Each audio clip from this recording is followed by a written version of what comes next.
रविदास जी तनी कुछ ज्ञानों के बात सुनो और तनी कुछ ज्ञानों के बात सुने के चाहिए 2 मिनट खाली 12 साल के कुछ माता बहन बेटी कुछ बैठल बड़ी ओहू लोग तो कुछ लाज करे के बाद 12 साल के जब हो गए संत शिरोमणि रविदास जी तो एक दिन जेठ के महीना रहे आ एकादशी के नहान लागो रहे आ गंगा जी जब नहाए खातिर गोइले जब गंगा जी नहाए खातिर गोइले तो विचार कर जवना घाट पर सब लोग नहात रहे वही घाट पर वो लगले नहाए तो एक आदमी चिन्ह गोई कहले अरे ते जात के चमार हो आ एक घाट पर ते नहातड़े भक्त गंगा जी अब पवित्र हो गईली छुआ छूत गंगा जी में ते गंदगी फैला देबे गंगा जी पवित्र रली है लेकिन तोरा नहैला से गंगा जी अपवित्र हो गई झम दे नहा के हट जल्दी भाग ओइ जा रविदास जी इतना बढ़िया प्रवचन कइले बड़े कहले बड़े जे हे ब्राह्मण लो सुनो हमर बात जब समय पृथ्वी आकाश पाताल सूरज धरती चंद्रमा केहू के जाति आज तक भगवान बंटले नहीं ना हमारा लीलार पर लिखल बा केहू बता दी कर्म से मनुष्य बड़ा होता है और कर्म से मनुष्य छोटा होता है अच्छा रौरा जात के बनी जादू जी और रौरा बलिया में जाके मछली काटे त केहू का कही माने इहे नु कही अच्छा है रोरा सैलूने रोरा खोल दी इहे नु लोग कहे जे ए ठाकुर जी तनी आई तनी दरिया तनी बना दी तो कर्म से मनुष्य का चरित्र बनता है ओइ जातना प्रवचन कहले बड़े जे कोई बड़ा कोई छोटा नहीं होता है हम में क्या है और आप में क्या है भगवान केहू के आज तक जाति निखट बटले ना सूरज भगवान केहू के जाति बटले बड़े जाति बांटने वाले संसार के इजंत नहीं के कर देना ई जहर फैलावली वोट बैंक के देना वोट बैंक आज चुनाव बानू का पार को हम केहू के कहत नहीं अपनो कहत नहीं सब लोग कहता आव हमरा पतल में खा लो आव हम तोहरे घर में खा लेते नहीं अरे तू कतना खाला हमरा नहीं के बुझा हम लोग आय बाप रे बाप आज चुनाव बटे कपार को अरे अरे ये तो विद्रोह करवले बड़ा ई है नेता लोग सब करा के जहर बांट के जातिवाद के नारा देके नेता लोग समाज में जहर फैलौले ना तो हमनी के समाज में कहा कुर्ती बाजी हमनी के फगुआ के दिन है पंडित जी हजाम कोईरी कुशवाहा यही हजाम सभे लोग चाहे नेटुआ नगार सभे कोई एक संग बैठ के सब लोग उनकर जूठ बीड़ी ऊपी है उनकर जूठ बीड़ी ऊपी है पीहे कि ना पीहे एक ही प्रसादी में सब लोग खाई टूटल बीड़ी बुताई वो बुताई बीड़ी हां समाज में आज चुनाव बानू कपर पर अरे हम तो तार खातिर जान दे देबे दादा 12 बजे रात में अगर कोई हमको याद करेगा तो आपके लिए जान देने के लिए तैयार है 24 घंटा खड़े रहेंगे तू कितना जान देवे वाला हवा हमरा नहीं के बुझा 12 बजे दिन में ना दिए 12 बजे दिन में फोन करबो तो मोबाइलवा दे दिए दूसरा का पियो कह दे कि तने कह दे जब मंत्री जी गोइल बड़ा भी दूसरा मीटिंग में हां लेटरिंग में बड़े दुनिया में कोनो कार्य के पीछे जरूर कुछ कारण होला आज विधायक लोग आवत लोग काहे कुछ ना कुछ कारण बताओ हां न त भैया केहू पूछित ना ओट जवन करा देवे भैया पतल में खिया दे चाहे दौरी पर बैठा दे आ चाहे हवाई जहाज में बैठा दे ओट जवन करा दे हई दोनों ब्यास लोग आज ये राती में काहे खाती आइल वालो पैसा खाती इहो बात ठीक है माने हमनी के गावे खाती नहीं जाए ना खाली पैसा खाती आइल बन जा अरे करेली तुझे चल जेता पाई एक ओवरियल बोलो पाई ये जे बगल में है देखो वोट बैंक जवन करा दे लेकिन जब रविदास जी 12 साल के जब हो गए हां हां भैया हम समझत नहीं बात जब 12 साल के हो गए ब्राह्मण लोग के उपदेश दिहले ब्राह्मण जी लोग के उपदेश दिहले आ वही समय में जब धीरे धीरे सियान भइले तो एक दिन गंगा जी के नहान लगा रहा अब पंडित जी कहले जे काहे रविदास खाली जूते सियबो कि चलबो गंगा जी नहाए तो कहले कि बाबा हमरा के मौका नहीं ना भा लागल बबुआ तो काशी जी नगरी आ वही नगरी के कोगरी हो पलानी झूलता हो पलानी झूलता तो जेह में संत रविदास के राजा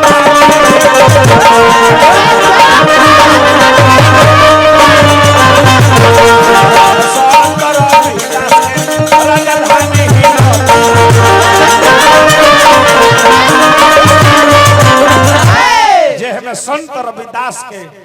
राजधानी हिलता विचार करो वही पलानी में संत रविदास जी के जे कि काशी नगरी के हिला दिया काशी उस नगरी के हिला दिया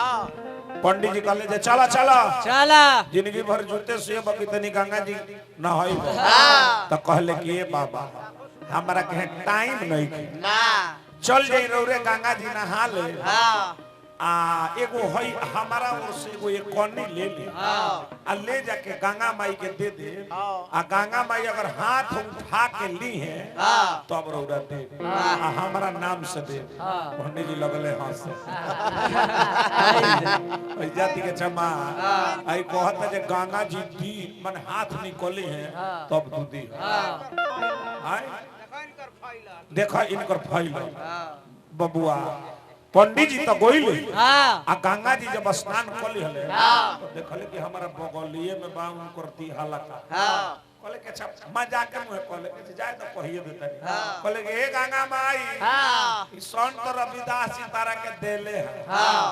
धनी है गंगा माई हाथ निकलली आ हाथ निकाल के उ स्वीकार कैली आ बदला में एगो उनकर का सोना के कंगन दिहली अब देखी पंडित जी लोभी जाती एजा केहू पंडित जी होई त खिसियाई ना हां भैया तना लोभी जाती हां हां उ पंडित जी रहले एजा का पंडित जी के हम नहीं आजियो को पंडित जी बड़े एगो दुगो भा लगले बबुआ तब बबुआ ए बाबू ए कही बहा मारो अरे निहोरा ए बाबा अरे डलिता तू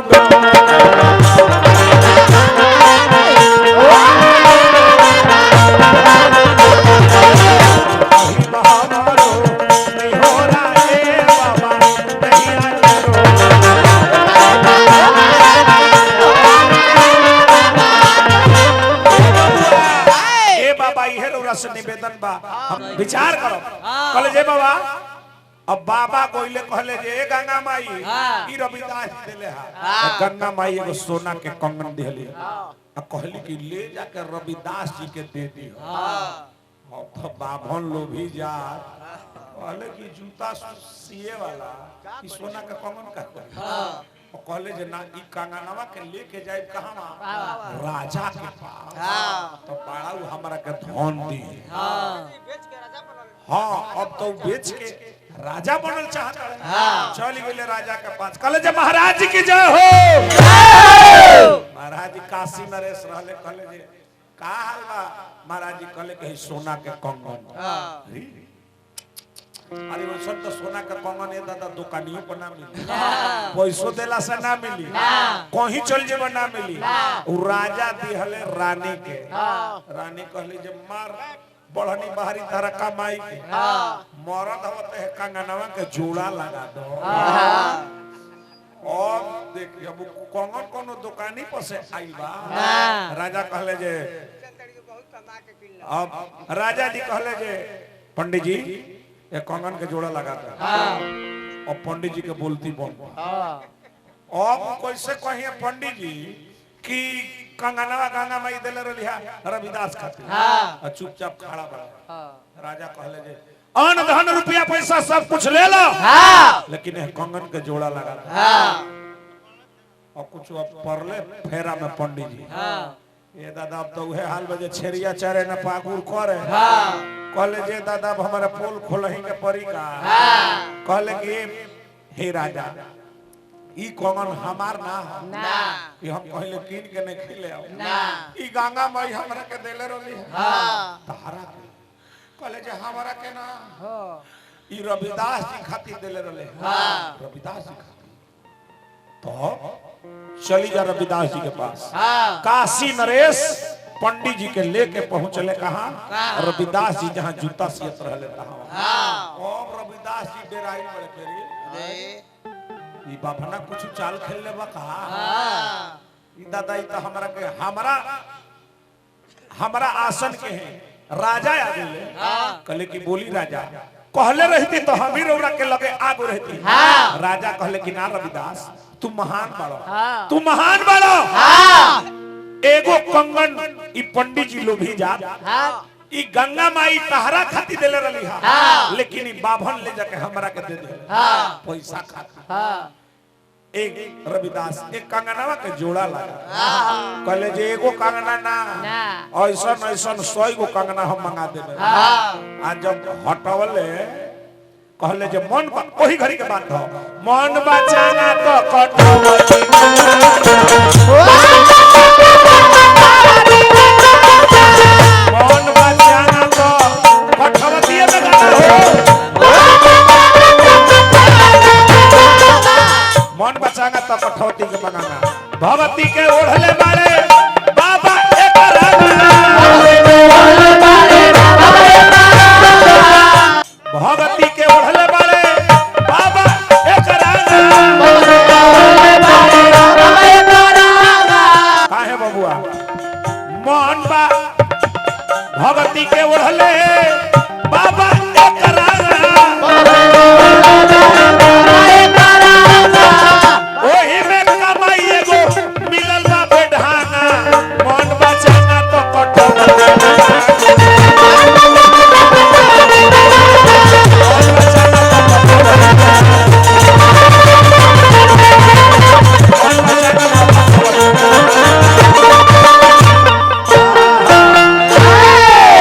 रविदास जी अब ओही घड़ी राजा उनकरा गोड़ पकड़ गई अब पंडित जी कहले जे रविदास हमरा के माफ कर दो हमरा के माफ कर दो हमरा के क्षमा कर दो हमरा से गलती हो गई रहल गलती हमरा लालच नु हमरा घेर देले रहल तो उहे होला जे लालच बुरी बला अब हे रविदास जी के चरण में गिरल लो आ गंगा माई के आवाहन कइले कठवती में आ गइले कहले जे एगो ना तारा जगो मन करी तगो ले जा बोल दी संत शिरोमणि रविदास भगवान की जय।